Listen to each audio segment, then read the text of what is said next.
Well, how's everybody doing today? Uh,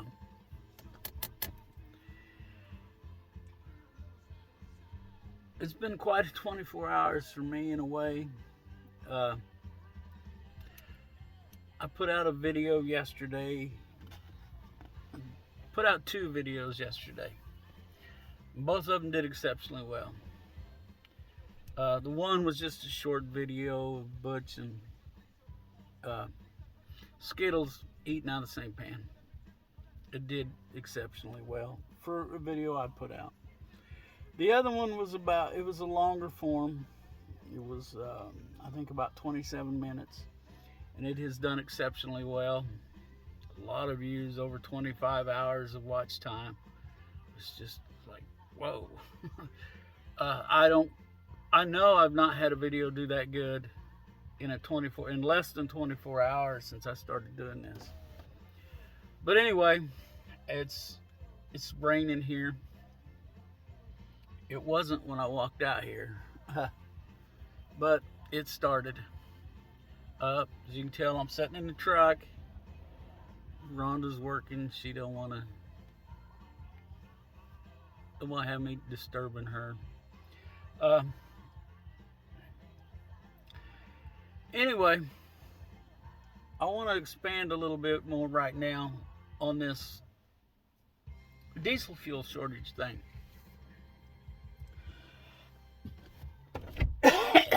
Need a little more airflow in here. Uh, this isn't just a diesel fuel shortage. That's the big thing. That's the main thing, of course. Because, as I stated yesterday, and we all know, this country runs on diesel fuel. If it stops. But this is near as I've been able to find, and I spent about 20 minutes here just now looking around and have found some information. The problem is what they call distillates, and that's your diesel fuel, your jet fuel, and heating oil. Uh, so, as you see me looking over and down, it's to my notes. I made notes today. Uh, the last time we had a shortage like this was in 2008, and it wasn't quite this bad even then. And it was in April of 2008, which means we were coming off of the peak time for these things, especially diesel fuel and heating oil. I don't know anything about the jet fuel usage and all of that.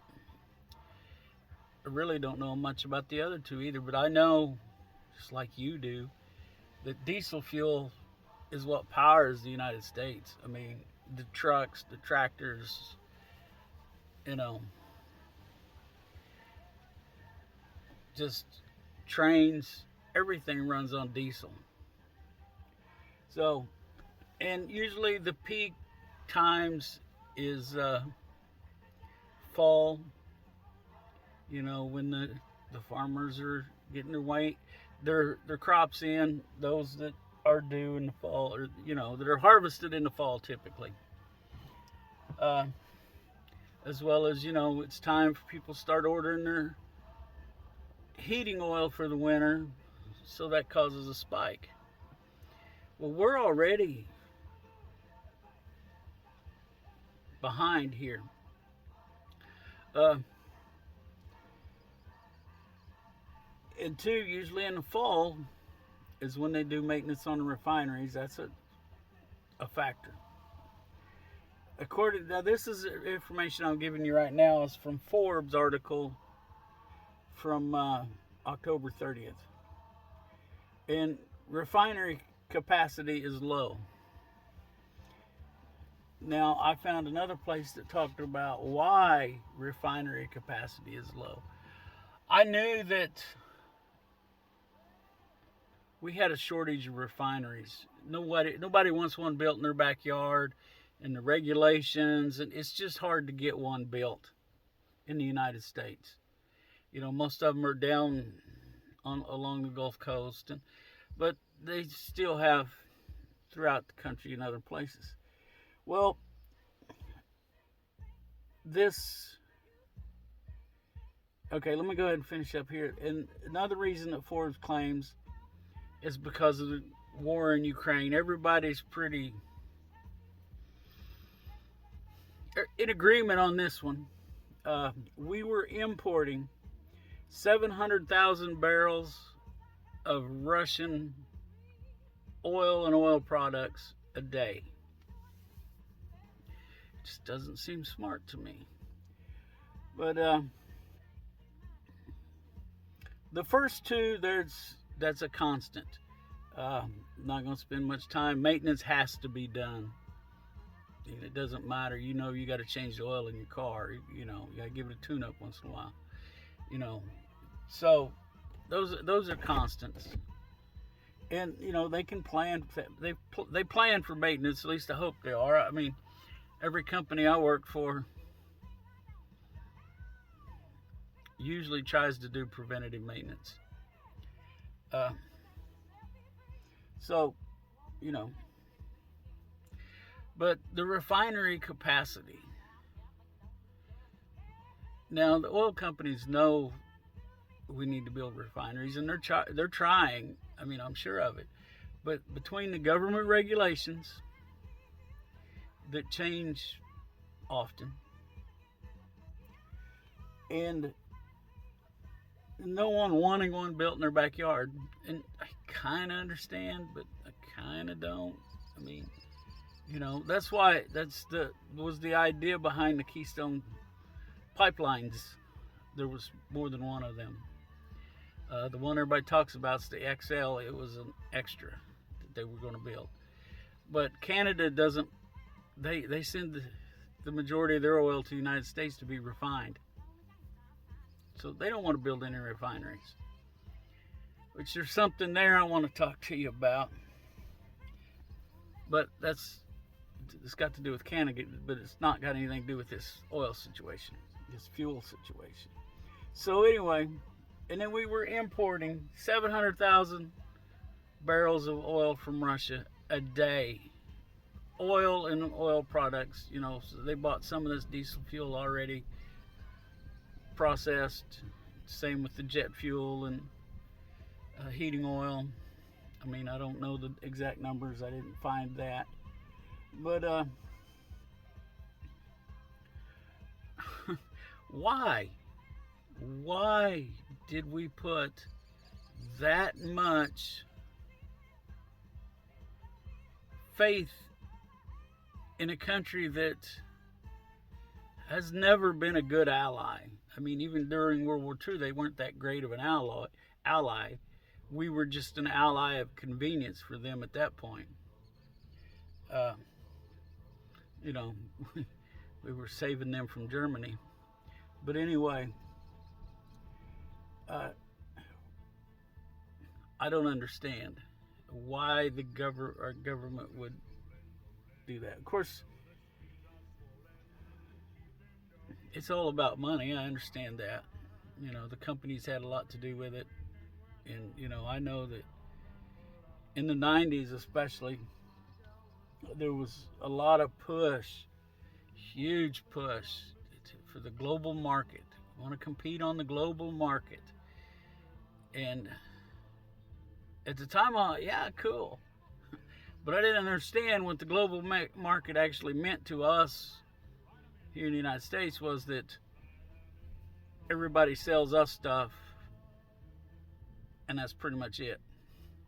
They, you know, we buy from everybody else, and nobody's buying from us, and you know, I know that's not 100% true, so don't beat me up too bad on that. But anyway, back to this diesel fuel thing. Now, Forbes went on to say that they could switch maybe 5% of the gasoline production to distillate production. But, you know, that's 5% of the gasoline that's not being made. We know what that's going to do to prices. And they're probably going to go up more than 5%. But anyway, excuse me.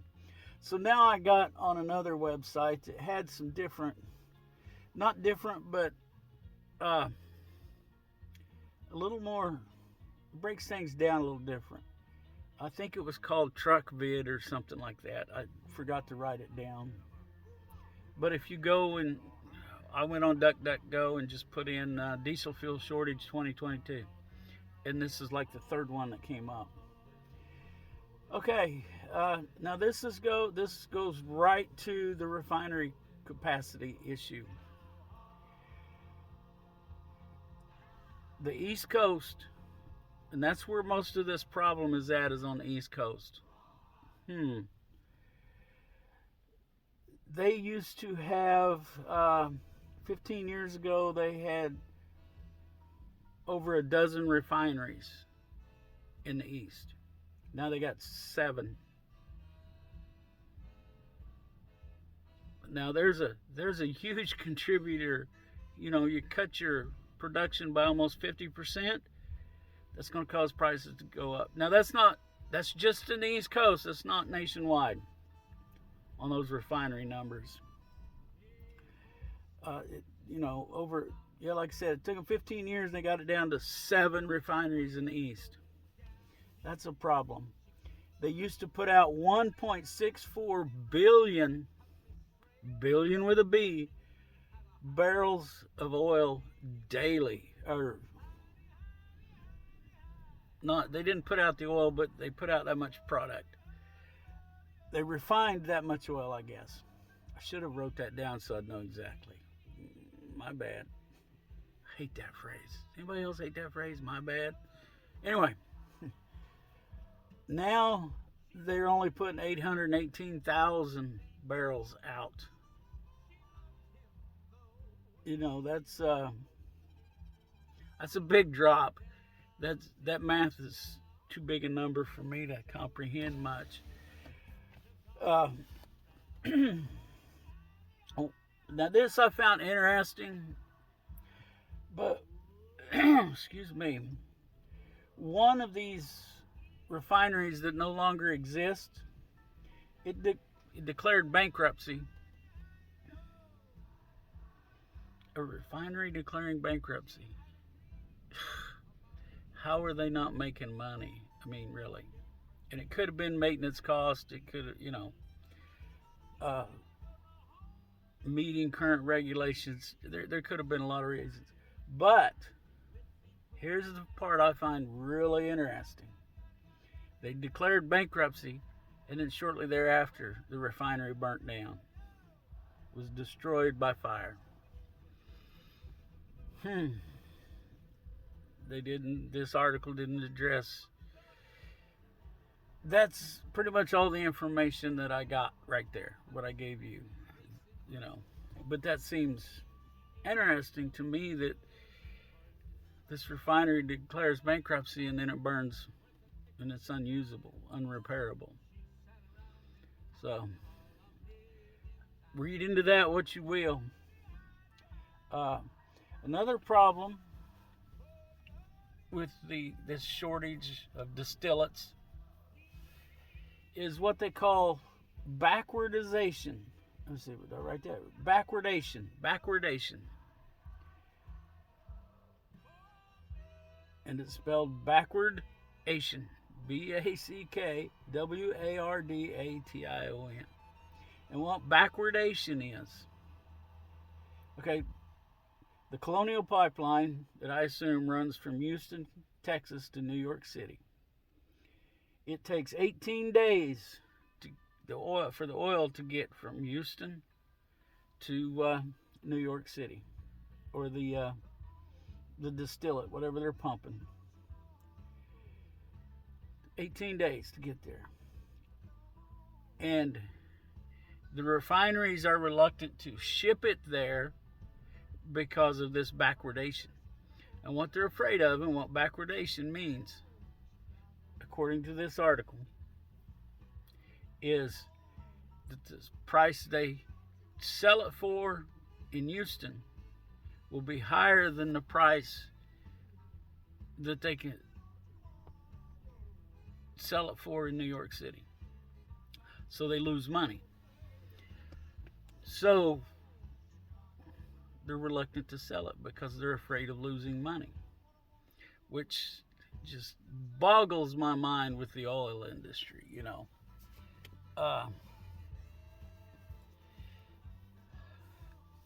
Just really, you're afraid you're going to lose money? How much money are you possibly going to lose?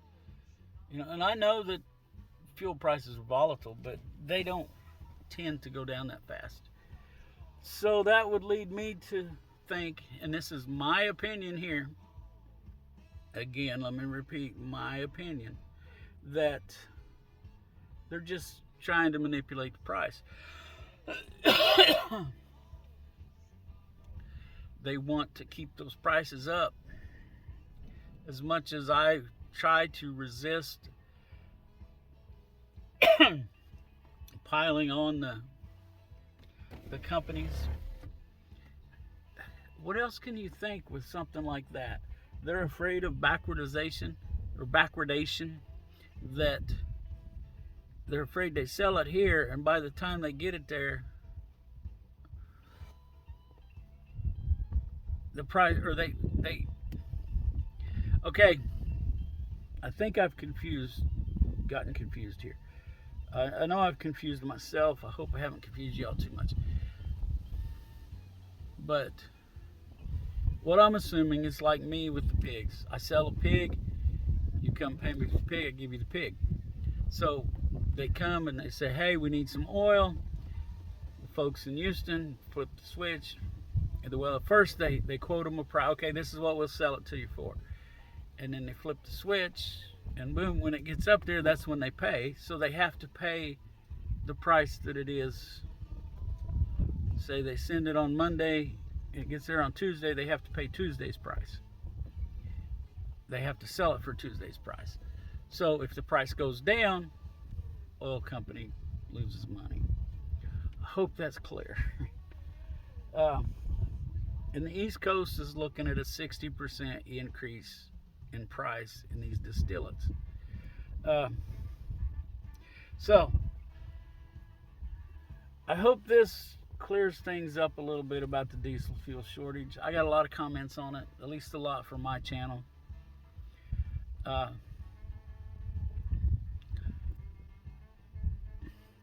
This is going to affect the rest of the country. There's no getting out of it. I mean, the Northeast coast, the Northeast part of the United States is just too big of a market for it not to affect the rest of us. So, like I said, I just wanted to get on here and give you all this information.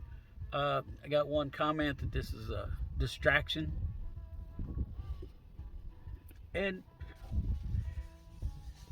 I don't think, and this is, I told that person I'm not sure what I think on a lot of this stuff. I'm not sure what to think. There's so much going on anymore, and some of it probably is a distraction.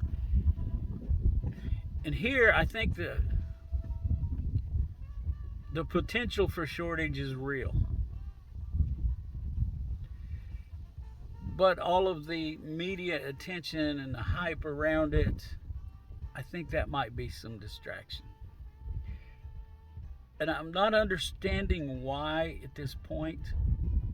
We have an election next week, and this isn't going to help the media's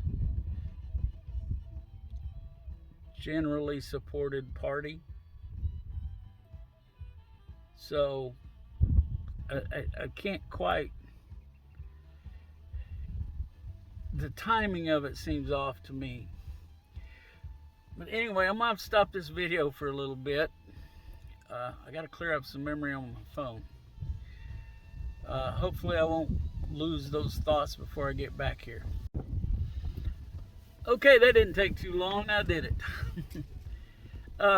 Anyway, like I said, I'm not understanding the timing on this. Right here before an election, and they're pushing, the media's pushing this fuel shortage. And it's being hyped as a diesel fuel shortage. And that was the title of my video yesterday, diesel fuel shortage. And basically yesterday's was just some opinion on it. It didn't have any more factual information like I just gave you.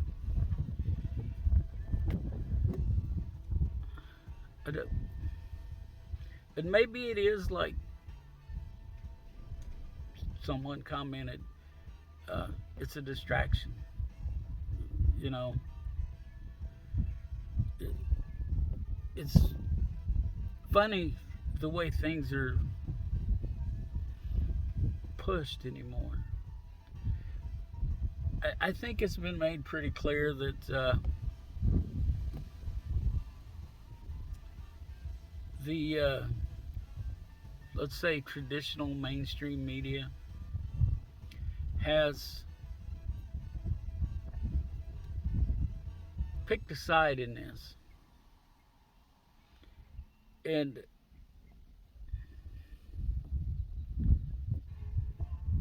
they're usually working to promote that side, anything to bolster it, you know, even to spreading lies. I mean, you know, we all know they have, and more it gets proven. But this one really has me confused. It really does, you know.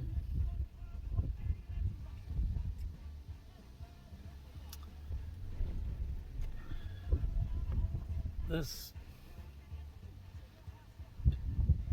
like I said, I'm confused about their timing, and they're pushing this, you know, which leads me to believe, okay, if they want us looking at this, what's going on over there that we're not supposed to be looking at? And maybe it's just as simple as the election. They don't want us thinking about the election, but this is something that I would think would have a direct impact on the election. You know, I know that I've already pretty much made up my mind on how I'm going to vote, and I think most people have. You know, the last minute electioneering stuff doesn't, I don't know, I don't see how it's very helpful to anybody. But then again, it may be as simple as this. I feel like for a long time now, our options in this country has been the lesser of two evils. You know, who do you think will cause the least problems? And I don't know. Oh man, excuse me. Sinuses are jacking with me. But anyway, like I said, I just wanted to give y'all some of that information today,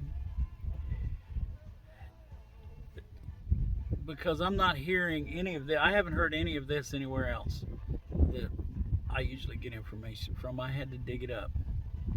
Maybe it's because I'm not looking in the right spots. So, but as usual, don't assume I got everything right. Go check it out. If I got something wrong, tell me where you found it, so I can go look it up and educate myself. I've picked up some subscribers. I appreciate you new subscribers. I appreciate all subscribers, but I'm glad to see some new ones coming in.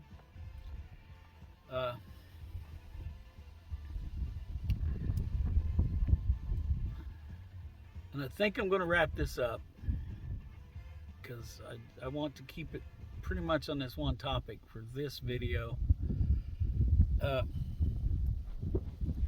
So here's the deal. I don't want you to be scared. That's why I went and found this information for you. For me, I found it for me too. You know, this is going to impact us, so just get prepared. You know, stock up on your food a little bit. Whatever you need to do, buy some extra gas. You know, just be careful storing gasoline or diesel fuel or anything, and keep it far away from an open flame. If you heat an area, if your garage, say, is heated with a wood stove, find someplace else to store your gasoline so you don't burn your garage down. Don't store it in your house, okay? But just try to prepare a little bit, you know, try to get ahead on having food and water in the house.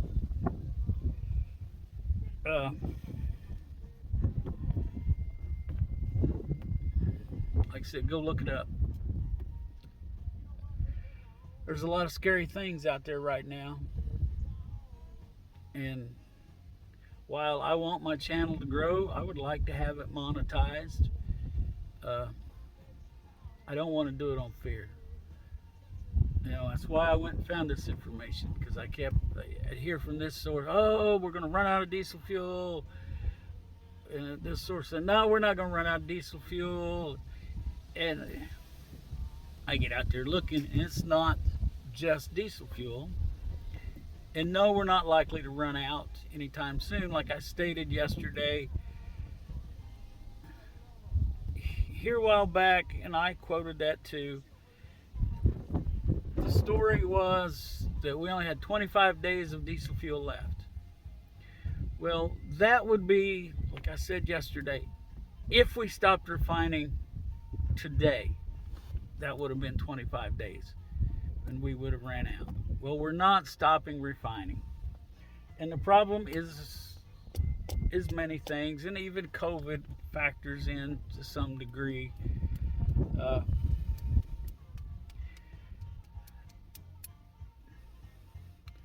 Don't be scared. Get prepared. You know, things are a lot less scary when you're prepared for them. And if you're not as prepared as you want to be, welcome to the club. Okay? Welcome, really. I'm not as prepared as I would like to be either. There's, in the perfect situation, I would have probably 2 or 3 more freezers full of food. We would have a dehydrator so we could dehydrate some stuff. I would be completely off of the grid. I'd have solar and wind. You know, on a small scale, it can work. I'd have batteries for that, so I could store electric when I wasn't producing any. For when I wasn't producing, you know, I'd have, you know, I would have raised just and have in the freezer now 100 chickens or so. So don't worry if you're not prepared as much as you would like to be. And you know, things are going to get tough, and things have got to change. They're going to change one way or another. So, you know, just kind of pay attention. Do not obsess about this stuff. It will make you crazy. So I said like 2 minutes ago I was going to end this, and I am right now. You know, I said, for those that have been here a while with me, I say this at the end of most of my videos. For you new people, you know, for you older people, you knew that. And for you new people, it's like this. This is the way I look at it. Let's look out for each other. That's what I'm trying to do here with this. I'm trying to look out for you. I'm looking out for me and my family for a fact. But I'm putting this information out there for everybody. So let's look out for each other. Let's help each other when we can. And let's pray. This whole world needs lots of prayers right now. So take a few minutes and pray if you're a praying person. If you're not, that's fine. Ignore that comment. So we'll catch y'all later.